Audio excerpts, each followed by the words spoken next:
विद्यार्थी मित्रांनो, नमस्कार. आपण 1.3 या भागाकडे वळणार आहोत. मराठी विषयामध्ये पहिले 2 भाग आपण 2 व्हिडिओमध्ये लक्षात घेतले. आज आपल्याला 1.3 मध्ये आशययुक्त अध्यापन पद्धतीची गरज आणि महत्त्व हा भाग लक्षात घ्यायचा आहे. आशययुक्त अध्यापन पद्धतीची संकल्पना, अर्थ तुम्हाला चांगलं लक्षात आल्यानंतर आता आपल्याला या विषयाची नेमकी काय गरज आहे किंवा या संकल्पनेचं नेमकं महत्त्व काय आहे, तर हे जाणून घ्यायचं आहे. तर हे जाणून घेत असताना सुरुवातीला आपल्याला या ठिकाणी लक्षात येतं की आशययुक्त अध्यापन पद्धतीमध्ये जो काही आशय आलेला आहे, तर या आशयाचा सखोल अभ्यास होत असतो. तर आशयाचा सखोल अभ्यास म्हणजे नेमकं काय, की एखादी धडा आहे तर या धड्याचं संपूर्ण वाचन केल्यानंतर आपल्याला त्या धड्याच्या संदर्भातली कथा असेल किंवा जो काही बोध आहे तर हा पूर्ण होतो. पण हा संपूर्ण बोध होणं म्हणजे आशयाचा सखोल अभ्यास नाही आहे. आपण मागे पण लक्षात घेतलं की आशय जो आहे तर हा आशय आपल्याला विद्यार्थ्यांच्या दृष्टिकोनातून लक्षात घ्यायचा आहे. मग आता हे विद्यार्थी कोणत्या वयोगटाचे आहेत किंवा त्यांच्या क्षमता कोणत्या आहेत किंवा मग आणखी या पाठातनं त्यांना नेमकं काय द्यायचं आहे, तर ह्या सर्व प्रकारचा अभ्यास म्हणजे त्या आशयाचा सखोल अभ्यास होय. तर मग हा जो काही सखोल अभ्यास आहे आशयाचा, तर तो आशययुक्त अध्यापन पद्धतीच्या माध्यमातून होत असतो आणि म्हणून आशययुक्त अध्यापन पद्धती ही खूप महत्त्वाची आहे. थोडं असं लक्षात घ्या की तुम्ही मराठीचे पदवीधर आहात. तुम्हाला एखाद्या वर्गावर सांगितलं की हा इयत्ता 5वीचा पाठ तुम्हाला शिकवायचा आहे. मग आता इयत्ता 5वीचा पाठ आणि तुम्ही स्वतः पूर्ण ग्रॅज्युएट झालेले आहात, डबल पोस्ट ग्रॅज्युएट आहेत पुष्कळचे विद्यार्थी, तर तुम्हाला 5वीच्या वर्गावरती शिकवणं तसं अवघड जाणार नाही. समोर पाठ्यपुस्तक असतं, पाठ्यपुस्तकातला आशय तुमच्या परिचयाचा असतो. परंतु हे जरी असलं तरी तुम्हाला नेमकं काय शिकवायचं आहे, निश्चितच आपल्याला पूर्ण धडा शिकवायचा आहे. पण असं जरी असलं तरीसुद्धा आपल्याला या पाठ्यघटकातून किंवा या धड्यातून नेमकं काय विद्यार्थ्यांच्या पुढे मांडायचं आहे, विद्यार्थी हा किती मोठा आहे, त्याचा वयोगट कोणता आहे, त्याची बौद्धिक क्षमता किती विकसित झालेली आहे, हे सगळं लक्षात घेऊन लेखकाने या पाठामध्ये काय सांगितलेलं आहे, तर ती लेखकाची असेल किंवा कवीची कल्पना ही विद्यार्थ्यांपर्यंत पोहोचवणं हा शिक्षकाचा भाग असतो. तर यासाठी त्याला जे सखोल ज्ञान लागतं आशयाचं, तर ते त्याला जाणून घेण्यासाठी किंवा ते सखोल ज्ञान प्राप्त करण्यासाठी आशययुक्त अध्यापन पद्धतीची गरज आहे असं आपल्याला या ठिकाणी लक्षात येतं. मग आता इथे पुढे म्हटलेलं आहे की आशय विश्लेषणाची सवय लागते. आशययुक्त अध्यापन पद्धतीच्या द्वारे आणखी दुसरं महत्त्व किंवा गरज आपल्याला काय लक्षात येते, की जो काही शिक्षक आहे मराठीचा, तर या मराठी विषय शिक्षकाला आशय विश्लेषणाची सवय लागते. आपण थोड्यापूर्वीच बोललो की मराठीचा आशय तुम्हाला परिचित असतो बऱ्याचदा, परंतु त्याचं सखोल ज्ञान असतं का, हा जर आपण विचार केला तर त्या दृष्टिकोनातनं इथे आशय विश्लेषण होणं गरजेचं आहे. मग आशय विश्लेषण म्हणजे नेमकं काय आहे, या सगळ्याची माहिती आपल्याला या आशययुक्त अध्यापन पद्धतीमधनं प्राप्त होते आणि म्हणूनच आशययुक्त अध्यापन पद्धतीची गरज आणि महत्त्व या ठिकाणी आपल्याला लक्षात येतं. मग इथे आशय विश्लेषणाची सवय लागते म्हणजेच काय, की कोणताही धडा शिकविण्यापूर्वी त्या धड्यामध्ये नेमका कोणता मजकूर आलेला आहे, त्यामधून नेमकं विद्यार्थ्यांपर्यंत काय मांडायचं आहे. जसं की काही नवीन शब्द आहेत तर त्यांचे मागच्या पाठामध्ये किंवा मागच्या धड्यापर्यंत, मागच्या इयत्तेपर्यंत त्यांना कोणकोणते शब्द माहीत होते हे सुद्धा जाणून घ्यायचं आहे. किंवा मग त्याला ते आकलन होण्यासाठी, त्या शब्दांना चांगलं परिचित होण्यासाठी नेमका कोणता अर्थ विद्यार्थ्यांना सांगायचा आहे. किंवा मग आणखी विविध प्रकारचे वाक्प्रचार असतात. मग हे वाक्प्रचार आपण विद्यार्थ्यांकडनं काढून घेताना किंवा त्याचा अर्थ सांगत असताना विद्यार्थ्यालासुद्धा काय करायचं असतं तर वाक्यात उपयोग करून घ्यावायचे असतात. तर धडा शिकवायचा म्हणजे काय तर फक्त तो आशय त्यांच्यापर्यंत मांडायचा नाही, तर पाठामध्ये आलेली ती मध्यवर्ती कल्पना असेल, तसंच या व्यतिरिक्त विविध प्रकारचे शब्द आहेत, वाक्प्रचार आहेत किंवा विविध प्रकारचे विरामचिन्ह आहेत, वाक्य आहेत, या सर्वांचा परिचय विद्यार्थ्याला करून देणं हा त्या पाठाचा उद्देश असतो. मग हा उद्देश सफल होण्यासाठी शिक्षकाला आशय विश्लेषणाची सवय असणं गरजेचं आहे. मग ही सवय आपल्याला आशययुक्त अध्यापन पद्धतीच्या माध्यमातून प्राप्त होते, म्हणून आशययुक्त अध्यापन पद्धतीचं महत्त्व आपल्याला लक्षात येतं. मग आता याच्यानंतर आशय विश्लेषण तंत्राचं पण ज्ञान होतं. मग आता आपण आशय विश्लेषण सवय लागते असं म्हटलं, पण मग हे आशय विश्लेषण कोणत्या तंत्राने करायचं किंवा कोणत्या घटकांनी हे असलं पाहिजे, ह्या सर्वांचा परिचय भूगोल शिक्षकाला मराठीच्या शिक्षकाला आशययुक्त अध्यापन पद्धतीच्या माध्यमातून प्राप्त होत असतो. मग आशय विश्लेषणाचे विविध प्रकारचे तंत्र आहेत, तर त्या तंत्रांची माहिती आपल्याला आशययुक्त अध्यापन पद्धतीच्याद्वारे प्राप्त होते, म्हणून आशययुक्त अध्यापन पद्धतीचं महत्त्व आपल्याला नाकारून चालत नाही. मग हे झालं आशयाच्या संदर्भात. आपण आशययुक्त अध्यापन पद्धतीचं गरज आणि महत्त्व लक्षात घेत असताना त्या दोघांना आपल्याला वेगळं करायचं नाही आहे. आता या ठिकाणी आपण जे काही विवेचन केलं तर यामध्ये बऱ्याचशा ठिकाणी अध्यापन पद्धतीसुद्धा ही आलेली आहे. मग आता पुढे आपल्याला काय लक्षात घ्यायचं आहे की जसं आशयाचा सखोल अभ्यास महत्त्वाचा आहे आणि म्हणून ही पद्धती महत्त्वाची आहे, अगदी त्याच पद्धतीने आपल्याला पुढचं काय लक्षात येतं की अध्यापन पद्धतीचं सुद्धा ज्ञान या मराठीच्या शिक्षकाला होणं गरजेचं आहे, म्हणून आशययुक्त अध्यापन पद्धतीची गरज ह्या ठिकाणी लक्षात येते. मग मराठीच्या संदर्भात विविध प्रकारच्या अध्यापन पद्धती आहेत.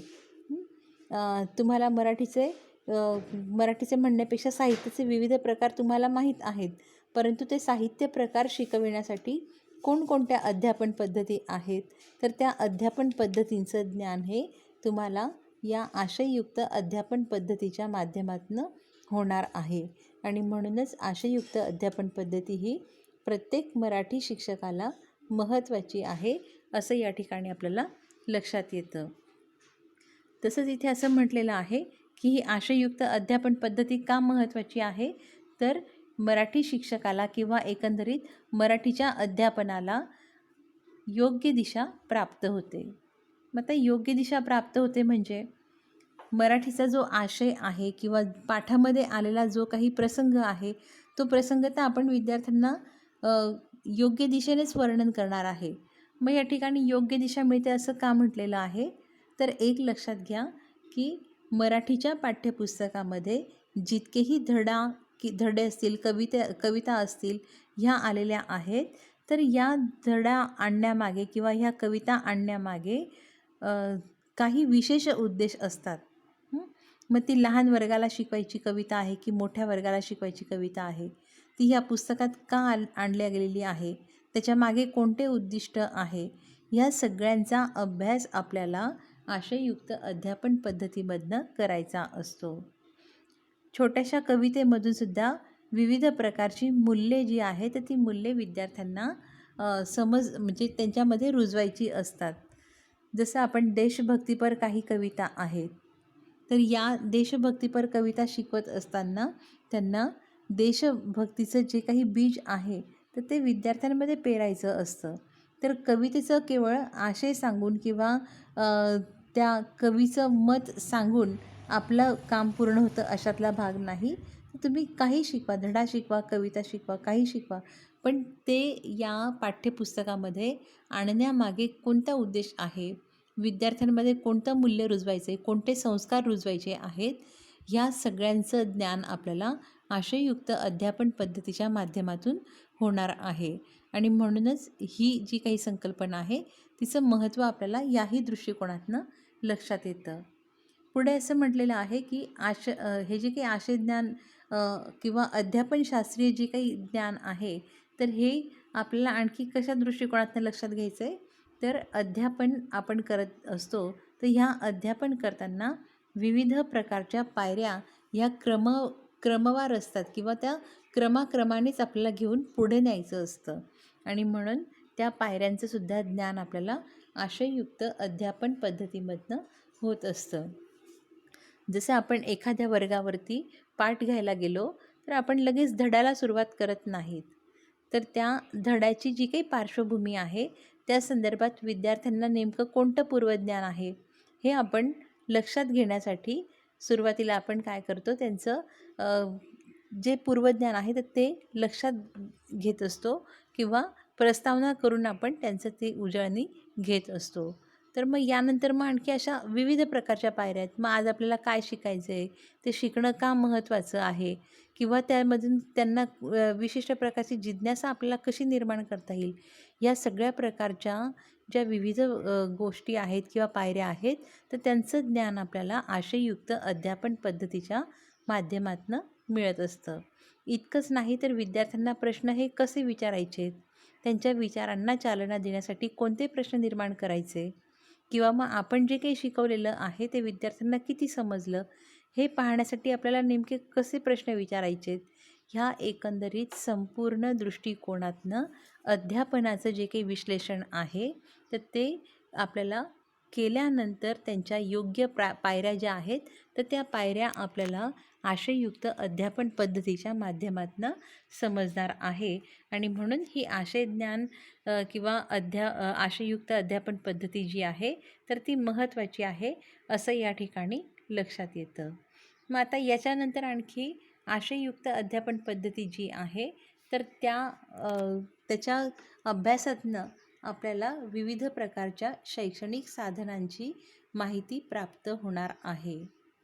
मग मराठी विषयाला कोणत्या प्रकारचे शैक्षणिक साधनं आहेत किंवा मराठी विषयासाठी शैक्षणिक साधनं आवश्यक आहेत का, असे अनेक प्रश्न मराठीच्या शिक्षकांच्या मनात असतात. परंतु कोणत्याही प्रकारचं अध्यापन आहे ते प्रभावी करण्यासाठी शैक्षणिक साधनं ही खूप महत्त्वाचे असतात. आपला विद्यार्थी हा पूर्णवेळ शाळेमध्ये बसलेला असतो त्यावेळी त्याचे केवळ कान जे आहेत म्हणजे श्रवण जे आहे ते त्याचं मोठ्या प्रमाणात होत असतं आणि म्हणून त्याचे कर्णेंद्रिय किंवा ज्याला आपण कान म्हणतो तर हे इंद्रिय त्याचं बरंचसं थकतं आणि मग ते थकलं की त्याला नकोसं वाटतं आणि म्हणून मग आपल्याला काय करायचं आहे, त्याचे जे काही पंचज्ञानेंद्रिय आहेत तर त्या ज्ञानेंद्रियांचा सुद्धा जास्तीत जास्त वापर अध्यापनामध्ये करणं गरजेचं आहे. म्हणजे ज्ञान देणारी जी महत्त्वाची इंद्रिय आहेत त्यामध्ये कान आणि डोळा, तर कानापेक्षा सुद्धा डोळ्याचं महत्त्व हे जास्त आहे आणि म्हणूनच आपल्याला शैक्षणिक साधनं ही वापरणं गरजेचं आहे.